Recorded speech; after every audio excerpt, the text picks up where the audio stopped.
जल्दी कार्रवाई क्या लगता है? देखिए, जानबूझ करके किया गया है। ये 2 साल की सजा जो माने क्रिमिनल कंटेम्प्ट का केस है, माने भारतीय इतिहास में किसी को 2 साल की सजा नहीं मिली। ये पहली मर्तबा है कि किसी को 2 साल की सजा मिली। मैक्सिमम सजा है 2 साल का। और देखिए किस तरह का ये जोड़ है कि मिनिमम सजा 2 साल जिसका होगा उसकी सदस्यता खत्म हो जाएगी। तो मैक्सिमम यहाँ 2 साल का है, मिनिमम वहाँ 2 साल का है।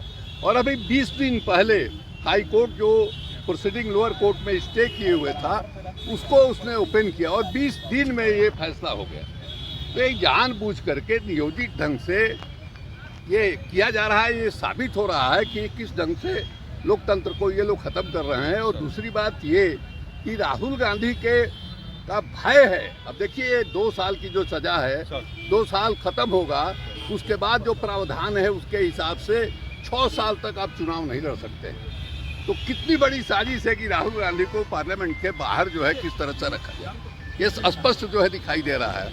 ये पूरा का पूरा जो केस है वो जानबूझ करके एकदम प्लान करके इस तरह की सजा जो है दिलवाई गई है।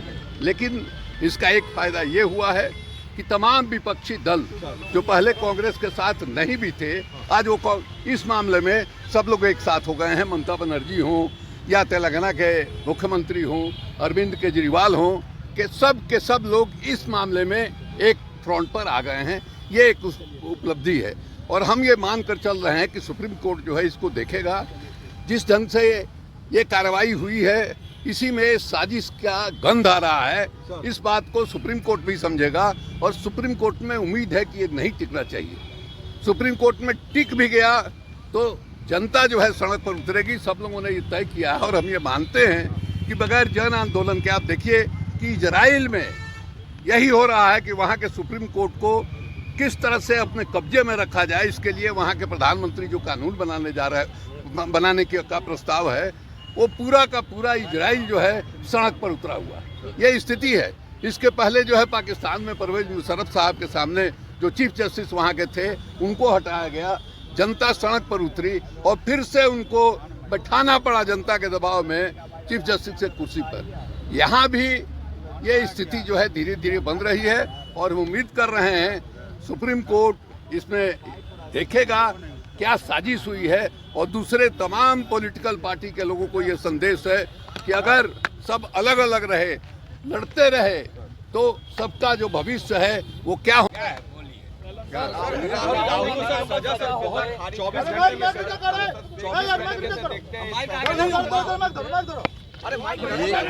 एक आदमी पूछिएगा तब ना।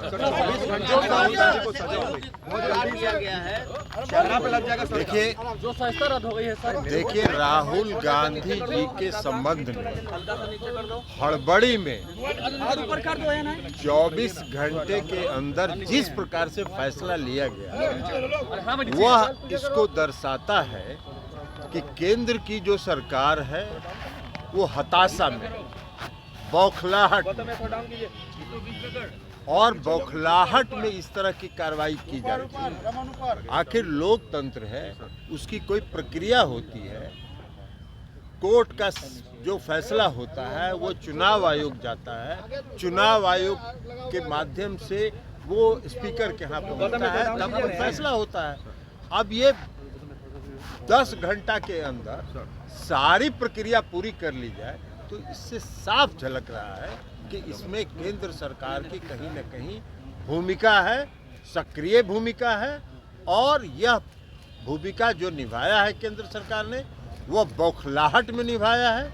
वो हताश हो चुके हैं, जनता का जो उनसे विश्वास हट रहा है उसके कारण हताश है। लेकिन वो चिंता नहीं करें, इस देश की जनता बहुत सजग है, सब देख रही है। 2024 में एक एक उनके कदम का हिसाब ले।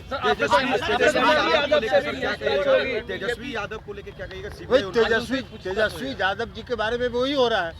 आप एक बात बताइए ना कि जिस बात की वो चर्चा कर रहे हैं कि 2008 में कंप्लेन हुआ, तो 2008 से 2014 तक आप कह सकते हैं कि भाई यूपीए की सरकार थी, कार्रवाई नहीं हुई। लेकिन उस समय भी जांच हुई, सीबीआई ने उस फाइल को बंद कर दिया, लेकिन 2014 से तो आपकी सरकार थी। अगर उसमें कुछ साख था तो क्यों नहीं कर रहे थे?